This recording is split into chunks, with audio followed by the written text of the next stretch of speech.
Was that Jericho's big announcement? Hello and welcome to Always Elite. Today we're going to review AEW's Dynamite. It came from Indianapolis, Indiana. But before we do that, we're going to get into Jericho's big announcement. He heads on down to the ring. He tries to say he's sorry for what he did last week, throwing a temper tantrum, but he can't quite say it. He stutters on the word sorry, so he has Jake Hager say it for him. He says in Chicago he's gonna have a big old party for Le Champion, because he says Indianapolis is a big old dump and he doesn't want to do it here. SCU comes out to interrupt Jericho. Scorpio Sky grabs the mic and reminds Jericho that he pinned him for his first loss. Says he's sorry that he embarrassed Jericho. Jericho then says Scorpio is not on his level, and Jericho challenges Scorpio to a match next week. Scorpio uses reverse psychology to get a title match, and Jericho turns it into a title match. So apparently it's official and it's going to happen next week. He then says he's been waiting almost 15 years for an opportunity like this. Then he says Jericho is going from Le Champion to Le Bitch. Then the rest of the Inner Circle come out and start beating up SCU. And then Marco Stunt comes out, he gets beat up. Jungle Boy comes out, he gets beat up. Then out comes Luchasaurus and they just back off and walk away. It was pretty funny. Alright, let's go over this from the start now. We had a banger of a match to start. It was Nick Jackson versus FENIX. Now if you remember, Matt Jackson got put through the stages, unable to compete this week. So he has a one-on-one match. So Nick has a one-on-one match this week. Match starts off like a ball of fire, fast and high-flying, with both men countering each other's moves. It was pretty amazing. It was amazing move after amazing move through most of this match. FENIX finally puts Nick away with a muscle buster.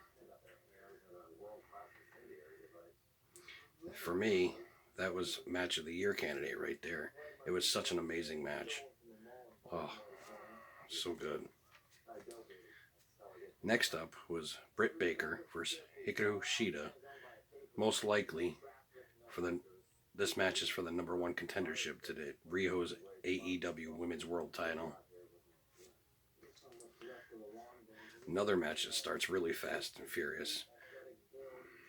Neither one can gain an advantage at any point during this match. During the break, Britt had her nose busted. I don't know if it's broken, but it was busted and bleeding. Didn't look broken. Shida ends it with a Shining Wizard and a pin. So most likely Shida is going to be the one to face Riho for the title at probably, I'm guessing, the January pay-per-view. Bash at the Beach. After the match, a weird segment for the Dark Order trying to recruit people. It's like a commercial, like those old school commercials where they try to recruit you. It's really weird. Next is the Diamond Dozen Battle Royal. The top two go on to next week to have a singles match for the champion of the diamond ring. I guess it's a 7.5 carat diamond ring that they're going to give out. Something different, something new. I'm excited for it. I want to see this. Participants were Billy Gunn, Pentagon Jr., MJF, Chuck Taylor, Orange Cassidy, Marco Stunt, Jimmy Havoc, Jungle Boy, Kip Saban, Sonny Kiss, Joey Janela, and Hangman Page. Well, right away, as soon as the bell sounds, Chuck Taylor eliminates Pentagon. I mean, almost immediately. There were so many eliminations real fast and furious, I didn't get a chance to see who did what. But it all came down to Jungle Boy and Hangman Page. But MJF was on the outside, hiding for probably about 5 minutes, so he was in the match as well. So it was those three. Hangman goes to take out Jungle Boy over the ropes. Jungle Boy hangs on. MJF comes from underneath the ring, or hiding from the ring, and pulls Jungle Boy down and wins, right along with Page. So it'll be MJF and Hangman Page next week for the Diamond Ring.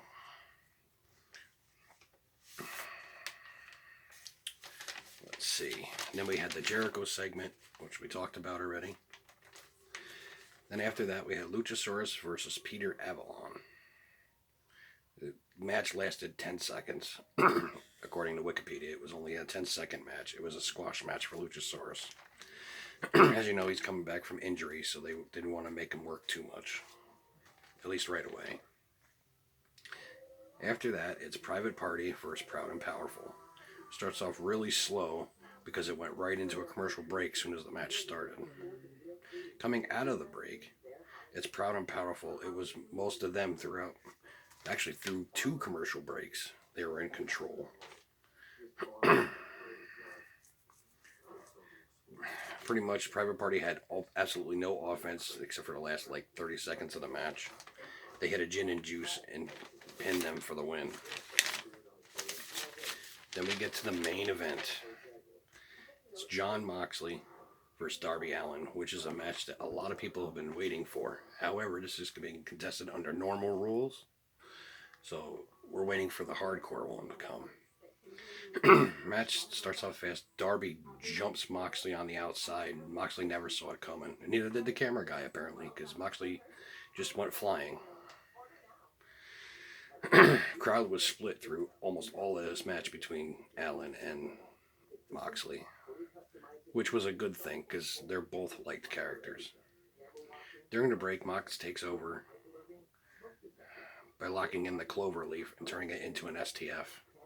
Or an STO, I don't know which one it was, but it looked pretty nasty. Darby was bent pretty bad.